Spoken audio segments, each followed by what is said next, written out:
Bismillahirrahmanirrahim. Assalamualaikum warahmatullahi wabarakatuh. Waalaikumsalam warahmatullahi Alhamdulillah, wabarakatuh. wassalatu wassalamu ala rasulillah Sayyidina Muhammad ibn Abdillah wa ala alihi wa sahbihi wa man walah. La haula wa la quwwata illa billah. Amma ba'd. Alhamdulillah, pada malam hari ini kita dapat berkumpul bermuajahah, yang mana kita akan melakukan tugas daripada mata kuliah pendidikan kewarganegaraan, yaitu sebuah diskusi membuat PPT lalu dipresentasikannya. Sekarang yang akan presentasi yaitu kelompok 5 dan saya sendiri Muhammad Talib sebagai moderatornya. Ya, langsung saja. Yes, bisa diinin nggak ya? Slide. Bisa nggak?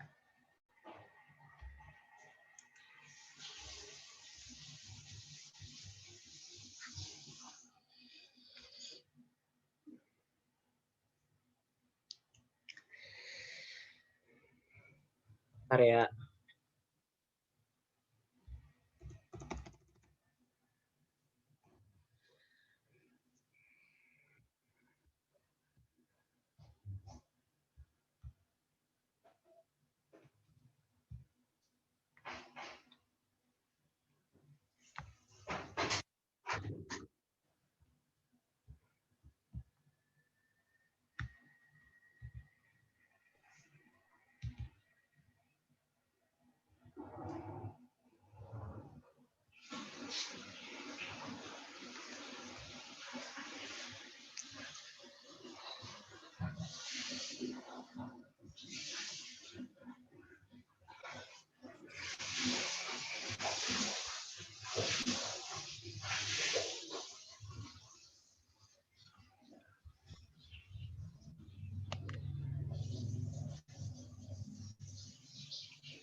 Bisa ya?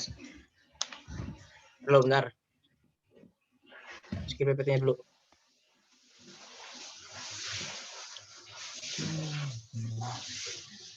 Ku harus bernafas tanpamu.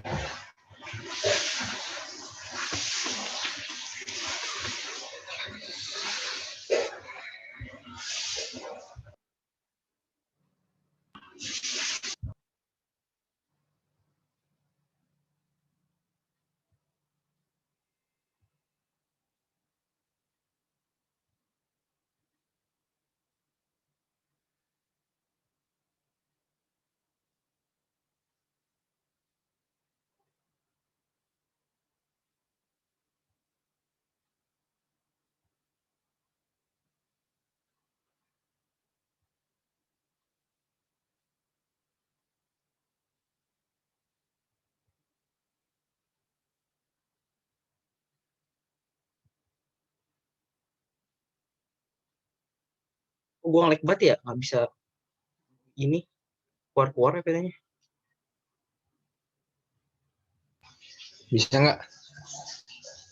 Keluar nih, gue masih opening mulu tadi.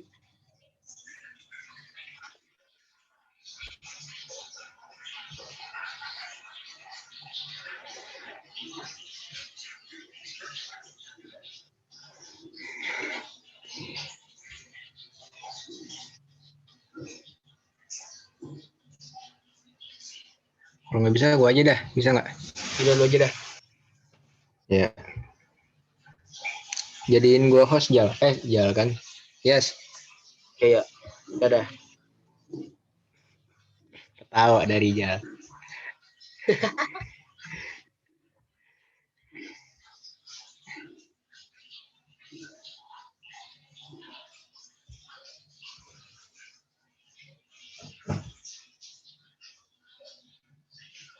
Kelihatan nggak?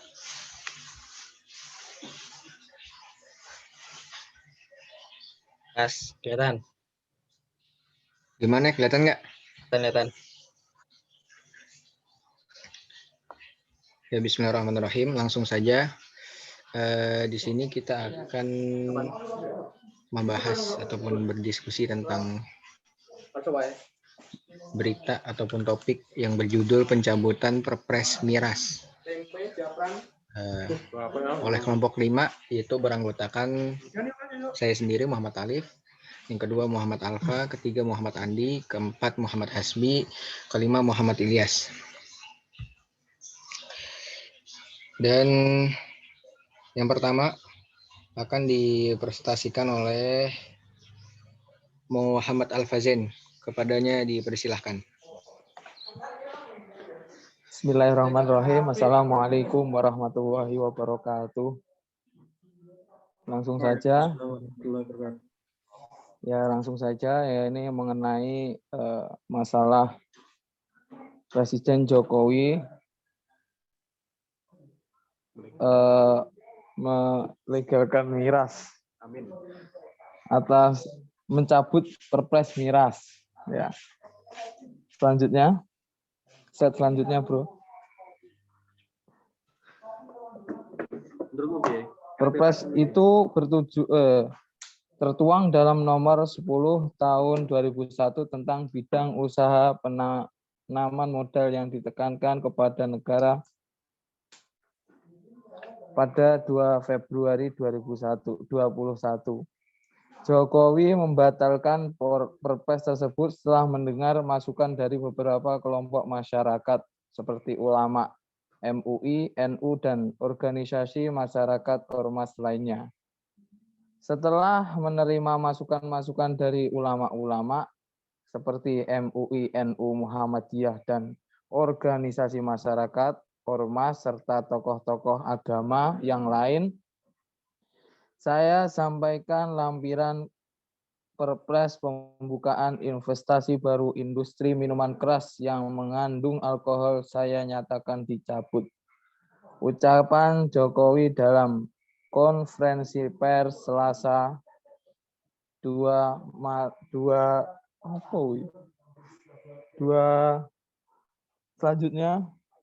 selanjutnya. Diketahui sebelumnya ada Perpres tersebut aturan soal investasi miras sempat diperbolehkan oleh pemerintah. Namun dalam Perpres terbaru, pengusaha diizinkan membuka usaha minuman keras. Namun ada 2 persyaratan yang harus dipenuhi oleh investor yang hendak menempatkan modalnya di sektor miras. Pertama, penanaman modal baru dapat dilakukan di provinsi yaitu Bali, Nusa Tenggara Timur, Sulawesi Utara, dan Papua dengan memperhatikan budaya dan kearifan lokal setempat.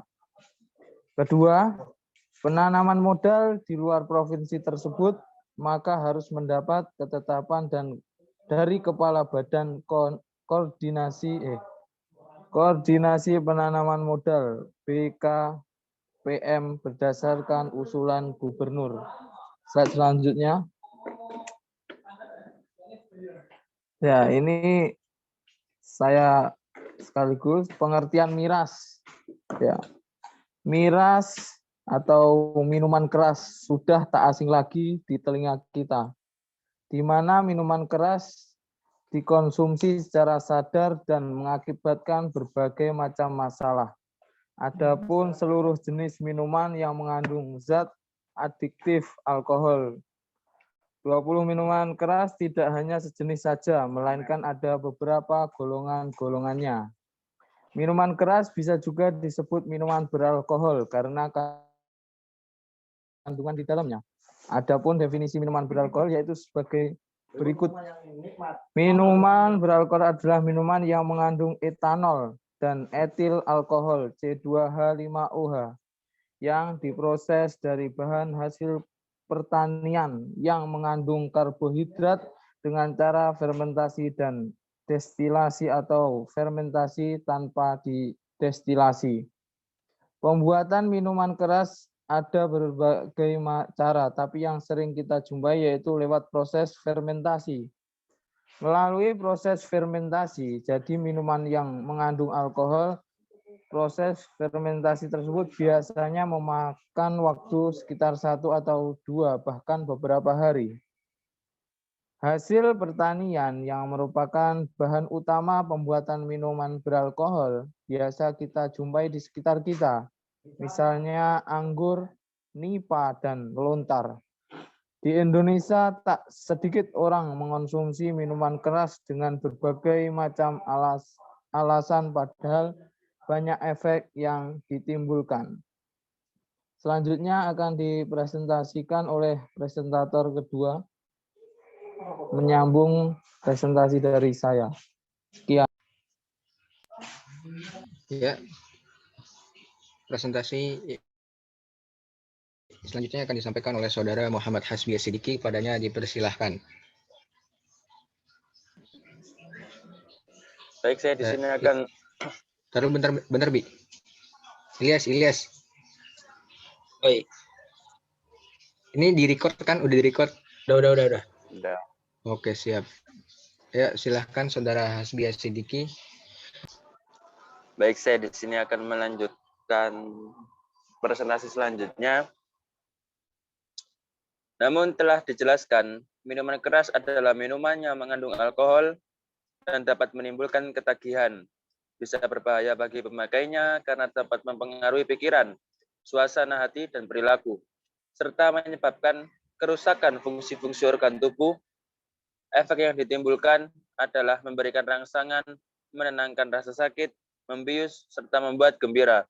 Dengan efek yang begitu membahayakan, perlu diketahui minuman keras dapat mengakibatkan kerusakan yang serius pada organ tubuh manusia seperti liver, penyakit jantung, kanker, gangguan saraf, depresi, dan lain-lain. Sekurang-kurangnya, efek yang ditimbulkan adalah muntah-muntah, kejang-kejang, dan hilangnya kesadaran atau mabuk. Selanjutnya yakni golongan-golongan minuman keras. Di masyarakat, banyak beredar minuman keras dengan berbagai macam merek. Minuman keras juga memiliki alkohol yang berbeda-beda. Untuk itu, perlu diketahui seberapa banyak kadar alkohol dalam minuman keras. Beberapa golongan dalam minuman keras seperti yang terdapat dalam Peraturan Menteri Kesehatan Nomor 86 tahun 1977 berikut ini. Yang pertama, minuman keras golongan A adalah minuman keras dengan kadar etanol atau C2H50H 1% sampai dengan 5%. Yang kedua, minuman keras golongan B adalah minuman keras dengan kadar etanol atau C2H50H lebih dari 5% sampai dengan 20%. Yang ketiga, yakni minuman keras golongan C adalah minuman keras dengan kadar etanol lebih dari 20% sampai dengan 55%. Selanjutnya yakni izin penjualan minuman keras. Minuman keras beralkohol hanya dapat diperdagangkan oleh pelaku usaha yang telah memiliki izin memperdagangkan minuman beralkohol sesuai dengan terdapat dalam Peraturan Presiden Nomor 74 tahun 2013, yakni pada pasal 7 seperti di bawah ini. Yang pertama, minuman beralkohol golongan A, golongan B, dan golongan C hanya dapat dijual di hotel, bar, dan restoran yang memenuhi persyaratan sesuai peraturan perundang-undangan di bidang kepariwisataan. Yang kedua, toko bebas bea dan tempat tertentu selain huruf A dan B yang ditetapkan oleh Bupati atau Wali Kota dan Gubernur untuk daerah khusus Ibu Kota Jakarta. Yang kedua, penjualan dan atau peredaran minuman beralkohol di tempat tertentu yang ditetapkan oleh Bupati atau Wali Kota dan Gubernur untuk daerah khusus Ibu Kota Jakarta sebagaimana dimaksud pada ayat 1 huruf C, tidak berdekatan dengan tempat peribadatan, lembaga pendidikan, dan rumah sakit. Yang ketiga, yakni selain tempat sebagaimana dimaksud pada ayat 1, minuman beralkohol golongan A juga dapat dijual di toko pengecer dalam bentuk kemasan Untuk minuman keras tradisional walaupun tak mempunyai izin resmi, tapi dalam pasal 8 Peraturan Presiden nomor 74 tahun 2013 diberikan wewenang kepada pemerintahan setempat untuk melakukan pengendalian dan pengawasan terhadap produksinya.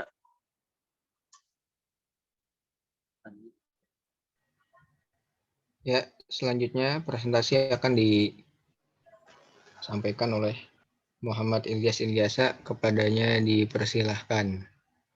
Oke, terima kasih moderator. Selanjutnya saya akan menjelaskan tentang dampak miras terhadap integrasi nasional terhadap moral bangsa. Jadi, remaja sangatlah rentan sekali mengalami masalah psikosis sosial, yakni masalah psikis atau kejiwaan yang timbul sebagai akibat terjadinya perubahan sosial. Perubahan tersebut cenderung memberikan dampak yang kurang bagi perkembangan remaja dan sangat mungkin mereka akan mengalami kehidupan yang tidak nyaman, stres, atau depresi. Dalam kondisi seperti inilah, banyak remaja yang meresponnya dengan sikap dan perilaku yang kurang wajar dan bahkan amoral, seperti kriminalitas, penyalahgunaan obat terlarang, tawuran, seks bebas, dan meminum minuman keras. Seorang remaja sebagai penerus bangsa seharusnya menuntut ilmu sebanyak-banyaknya, menaati perkataan orang tua, dan berperilaku yang baik, sehingga dapat membanggakan orang tua. Karena orang tua sudah bekerja keras untuk memberikan pendidikan yang layak demi masa depan dan demi kehidupan yang lebih baik untuk anaknya. Namun, kenyataannya di zaman yang semakin maju ini, ada remaja yang berperilaku tidak sesuai harapan, merugikan diri sendiri dan orang lain, serta mengecewakan keluarga dan masyarakat dengan perilakunya. Salah satunya mengonsumsi minuman keras atau miras. Selanjutnya yakni cara menghindari diri dari miras. Yang pertama, mendekatkan diri kepada Allah Subhanahu wa Ta'ala dan selalu ingat terhadap tujuan hidup kita.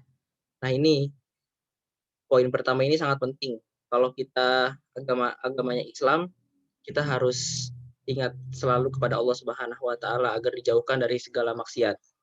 Untuk yang kedua, menjaga diri kita dari hal-hal yang sekiranya merusak dan tidak berguna bagi diri sendiri atau orang banyak. Nah, kalau misalkan hal-hal yang tidak berguna itu sebaiknya ditinggalkan. Yang ketiga, dapat membedakan mana yang boleh dilakukan dan mana yang tidak boleh dilakukan. Selanjutnya yang keempat, menanamkan sifat yang baik dan memberi contoh yang baik pada anggota keluarga agar tidak terjerumus pada minuman keras dan pergaulan yang tidak wajar. Terima kasih. Saya kembalikan kepada moderator. Ya, terima kasih atas presentasinya daripada para pemateri. Sekarang saya buka sesi pertanyaan. Dipersilahkan.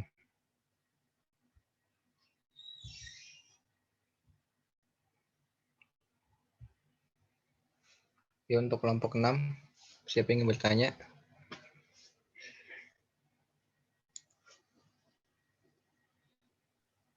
Izin Kak Ya. bertanya. Iya, siap. Saudara Rijal. Silakan. Jadi tadi semua masalah miras ya Kak ya. Kan Iya. sekarang sudah kayak menyebar gitu di anak-anak muda juga banyak.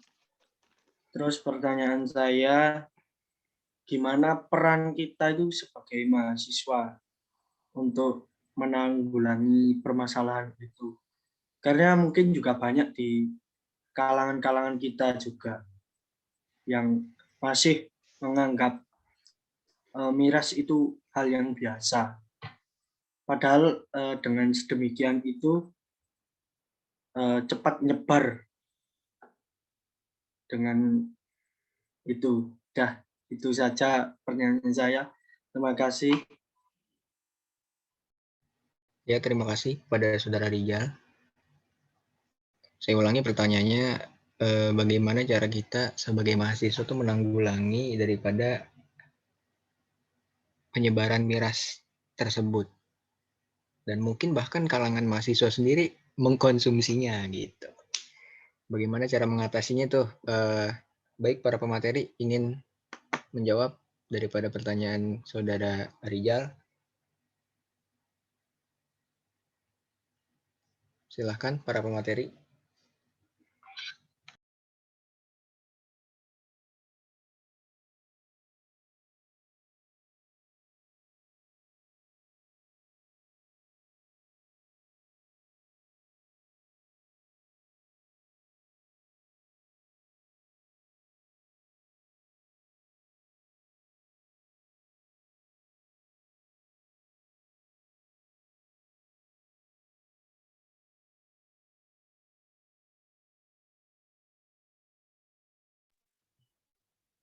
Saya akan mencoba menjawab ya. Ya, silakan. Bagaimana penempatan posisi kita sebagai apa? Mungkin kayak ya mungkin kita bisa mengadakan, biasanya kan sebelum-sebelumnya di SMP, SMA gitu kan biasanya sudah ada kayak pengarahan tentang bahayanya akan miras atau minuman beralkohol. Ya mungkin ke depannya ya, seperti halnya minuman beralkohol juga menyebabkan candu seperti narkoba. Tapi narkoba ini sistemnya agak terkesan keras. Ya mungkin bisa diganti dengan rokok. Kebanyakan orang-orang menjauhi atau mengurangi kebiasaan merokok dengan menggantinya ya mungkin dengan konsumsi permen atau mengkonsumsi makanan-makanan yang mungkin bisa lebih untuk mengurangi candunya akan rokok. Ya mungkin dengan memberitahukan atau mengarahkan ya agar lebih sering melarang atau mengingatkan akan bahayanya miras atau minuman beralkohol, dan juga mungkin mengarahkan agar mengganti kebiasaannya dengan kebiasaan yang lain, atau mungkin kayak memberikan pemikiran supaya memanfaatkan waktu mereka itu jadi lebih banyak dan lebih padat. Ya itu saja dari saya. Terima kasih. Ya, terima kasih pada saudara Alfa ya tadi.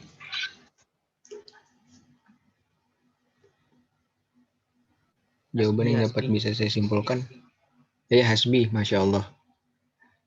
Pertanyaan yang bisa saya simpulkan bahwa untuk menanggulanginya persebaran miras ini, kita sebagai mahasiswa ya, mungkin teman kita sendiri mahasiswa ada yang mengkonsumsi miras.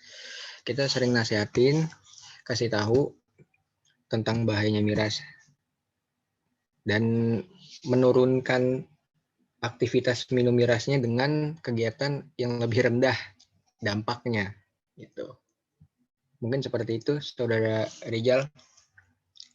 Apakah ada feedback ataupun tambahan seperti itu dari teman-teman yang lain? Gimana? Saya mempunyai pertanyaan, apa boleh? Ya, siap, saudara Alfa. Oke, saya akan mengutarakan pendapat saya, pertanyaan saya. Bagaimana bisa mungkin persebaran minuman keras itu bisa lolos dari pengawas-pengawas yang sudah disiapkan oleh pemerintah? Itu misalkan ada barang yang dibuat dari luar negeri ataupun bahkan dari dalam negeri, yaitu miras, itu kenapa bisa lolos gitu? Apakah ada sistem korupsi atau di mana, sehingga bahkan saya menemukan kadang, saya dulu waktu mondok seringkali menemukan teman saya itu anak pondok ya, itu juga ngajak untuk minum minuman miras itu, dan ternyata yang jual situ bukan di kota-kota besar, tapi seperti kampung-kampung itu. Itu bagaimana caranya kok bisa lolos itu loh, pertanyaan saya. Itu saja. Syukron. Terima kasih Saudara Alfa yang telah bertanya. Silakan para pemateri ingin menjawab.